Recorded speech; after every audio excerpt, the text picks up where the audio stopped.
the Vimalakirti Sutra Ch.6 The Inconceivable Liberation. Shariputra saw no seats in the room and thought, "Where do the bodhisattvas and chief disciples sit?" Vimalakirti knew of Shariputra's thought and asked him, "Virtuous one, do you come here for a seat or for the Dharma?" Shariputra replied, "I come here for the Dharma and not for a seat." Vimalakirti said, "Hey Shariputra, he who searches for the Dharma does not even cling to his body and life, still less to a seat. For the quest of the Dharma is not related to the five aggregates, form or rupa, sensation or vedana, conception or sanja, discrimination or samskara, and consciousness or vijnana, to the 18 fields of sense, dhatu, the 6 organs, their objects and their perceptions, to the 12 entrances, ayatana, the 6 organs and 6 sense data that enter for or lead to discrimination, and to the worlds of desire, form, and beyond form. Shariputra, a seeker of the Dharma, does not cling to the Buddha, the Dharma, and the Sangha. A seeker of the Dharma does not hold the view of suffering, of cutting off all the accumulated causes thereof to put an end to it by treading the path to nirvana, that is, the Four Noble Truths. Why is it so? Because the Dharma is beyond all sophistry, for if one says, "Because I see suffering, I cut off its accumulated causes to wipe it out by treading the path thereto," this is mere sophistry, and is not the quest of the Dharma. Shariputra, the Dharma is called nirvana, the condition of complete serenity and ultimate extinction of reincarnation. If you give rise to the concept of birth and death, this is a search for birth and death, and is not the quest of Dharma. The Dharma is absolute and immaculate. But if you are defiled by the thought of Dharma, and even that of nirvana, this is pollution, which runs counter to the quest of Dharma. Dharma cannot be practiced, and if it is put into practice, this implies something, that is, an object to be practiced, and it is not the quest of Dharma. Dharma is beyond grasping and rejecting, and if you grasp or reject it, this is grasping or rejecting something else, but not the quest of Dharma. Dharma is beyond position, but if you give it a place, this is clinging to space, but not the quest of Dharma. Dharma is formless, but if you rely on form to conceive the Dharma, this is a search for form, but not the quest of Dharma. Dharma is not an abode, but if you want to stay in it, this is dwelling in an objective Dharma, but not the quest of absolute Dharma. Dharma can be neither seen, nor heard, nor felt, nor known, but if you want to see, hear, feel, and know it, this is the functioning of your discriminatory seeing, hearing, feeling, and knowing, but not the quest of Dharma.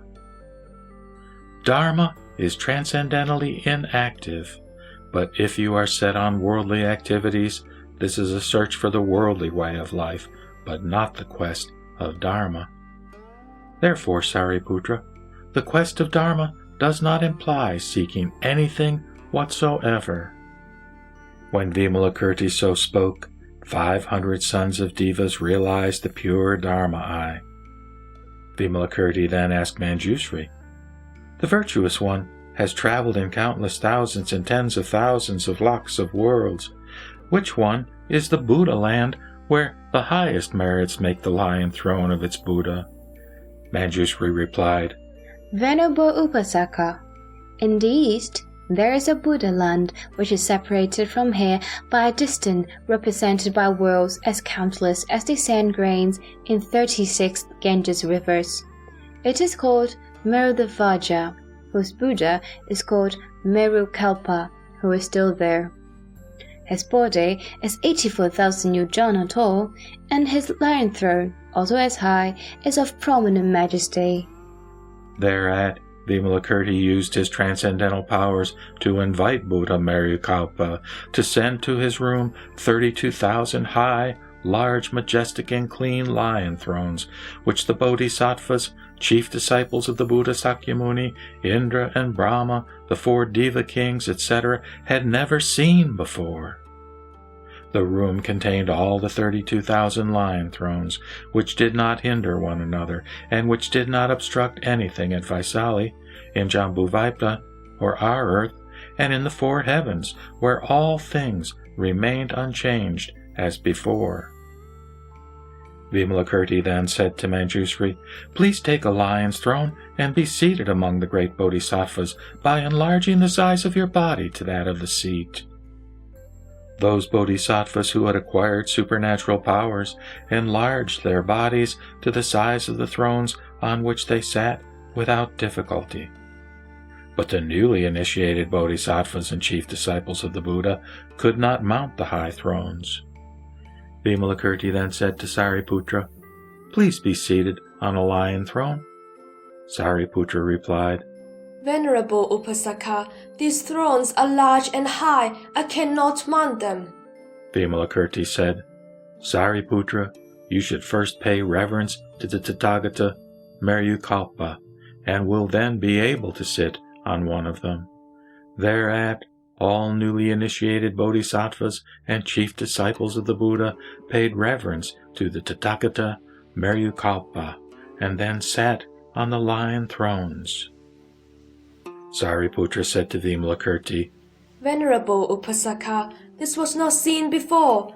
This small room can contain these high and large thrones which do not obstruct anything at Vaishali and do not interfere with the cities, towns, and villages on Jambudvipa, our world, as well as with the palaces of the Devas and heavenly Nagas, dragons, and the abodes of the ghosts and spirits. Vimalakirti said, Sariputra, the liberation realized by all Buddhas and great bodhisattvas is inconceivable. If a bodhisattva wins this liberation, he can put the great and extensive Mount Sumeru in a mustard seed, which neither increases nor decreases in size, while Sumeru remains the same, and the 4 Deva kings, or guardians of the world, and the Devas of Tristrimsas, the heavens of Indra, are not even aware of their being put into the seed, but only those who have won liberation see Sumeru in the mustard seed. This is the inconceivable Dharma door to liberation. He can also put the 4 great oceans that surround Sumeru in a pore, without causing inconvenience to fishes, water tortoises, sea turtles, water lizards, and all other aquatic animals, while the oceans remain the same, and the Nagas, or dragons, ghosts, spirits, and asuras, or titans, are not even aware of being displaced and interposed. Further, Sariputra, a great bodhisattva who has won this inconceivable liberation can take and put on his right palm the great chilakasam, like a potter holding his wheel, throw it beyond a number of worlds as countless as the sand grains in the Ganges, and then take it back to its original place, while all living beings therein do not know of their being thrown away and returned, and while our world remains unchanged. Further, Sariputra, if there are living beings who are qualified for liberation, but who want to stay longer in the world, this bodhisattva will use his supernatural power to extend a week to an eon, so that they will consider their remaining time to be an eon. And if, on the other hand, there are living beings who hate staying longer in the world before achieving their liberation, this bodhisattva will shorten an eon to a week, so that they will consider their remaining time to be 1 week. Further, Sariputra, a bodhisattva who has won this inconceivable liberation can gather in one country all the majestic things of all Buddha lands, so that they are all visible in that particular country. Further, He can place on his right palm all the living beings of a Buddha land and then fly in all the 10 directions to show them all things everywhere without even shaking them. Further, Sariputra, this bodhisattva can show through one of his pores all offerings to the Buddhas by living beings in the 10 directions. He can show through one of his pores all suns, moons, planets, and stars in all the worlds in the 10 directions. Further, Sariputra, he can breathe in and hold in his mouth all the winds blowing in the worlds in the 10 directions without injuring his own body or the trees of these worlds. Further, when the worlds in the 10 directions come to an end through destruction by fires, this bodhisattva can breathe in these fires into his own belly without being injured by them while they continue to burn without change. Further, this bodhisattva can take from the nadir a Buddha land separated from him by worlds as countless as the sand grains in the Ganges, and lift it up to the zenith, which is separated from him by worlds as countless as there are sand grains in the Ganges, with the same ease as he picks up a leaf of the date tree with the point of a needle. Further, Sariputra, a bodhisattva who has won this inconceivable liberation can use his transcendental powers to appear as a Buddha, or a Pratyeka Buddha, a Shravaka, a sovereign Sakra, Brahma, or a ruler of the world. He can also cause all sound and voices of high, medium, and low pitches in the worlds in the 10 directions to change into the Buddha's voice, proclaiming the doctrine of impermanence, suffering, unreality, and absence of ego, as well as all dharmas expounded by all Buddhas in the 10 directions, making them heard everywhere. Sariputra, I have mentioned only some of the powers derived from this inconceivable liberation, but if I were to enumerate them all, a whole eon would be too short for the purpose.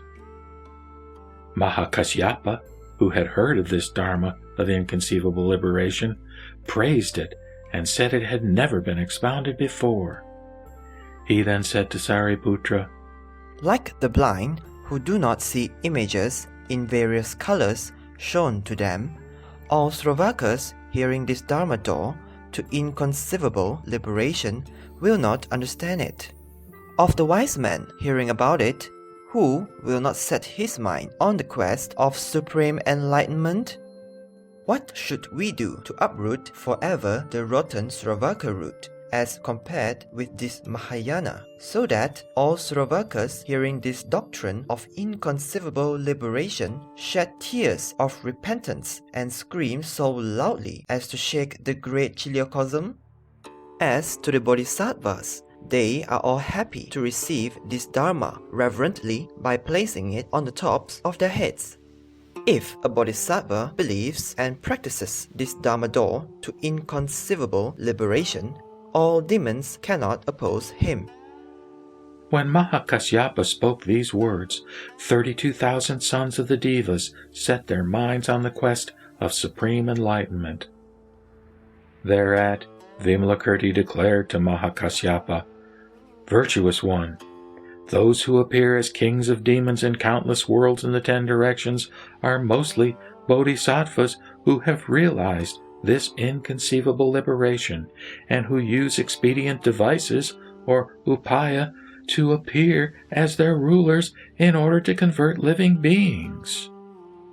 Further, Mahakasyapa, countless bodhisattvas in the 10 directions appear as beggars asking for hands, feet, ears, nose, heads, brains, blood, flesh, skin and bones, towns and hamlets, wives, elephants, horses, carts, gold, silver, lapis lazuli, agate, cornelian, coral, amber, pearl, jade shell, clothing, food and drink.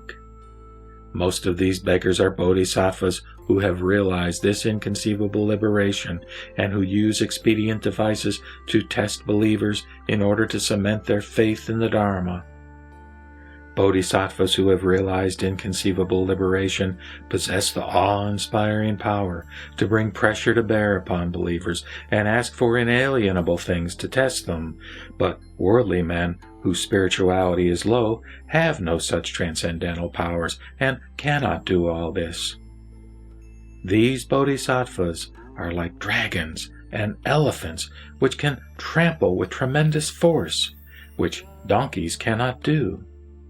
This is called the wisdom and expedient methods of the bodhisattvas who have won inconceivable liberation.